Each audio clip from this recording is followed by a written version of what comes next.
ప్రభుత్వం దృష్టిలో మీరందరూ గల్ఫ్ బాధితులు, కానీ ప్రభుత్వానికి ఇతర విదేశాలలో కూడా అక్కడికి వెళ్ళి ఉద్యోగ ఉపాధి అవకాశాల కోసం ప్రయత్నం చేసి అనుకోని సంఘటనల వల్ల దుర్ఘటనల వల్ల నష్టపోతున్న వాళ్ళందరినీ కూడా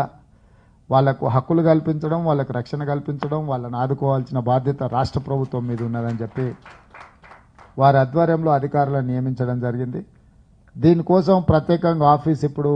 గతంలో ప్రగతి భవన్ అని ఆయన గారు చెప్పేవాళ్ళు, ఇప్పుడు మనం జ్యోతిరావు పూలే ప్రజాభవన్గా మార్చి అక్కడ ఒక ప్రత్యేక వ్యవస్థను ఏర్పాటు చేయడానికి ఒక సీనియర్ ఐఏఎస్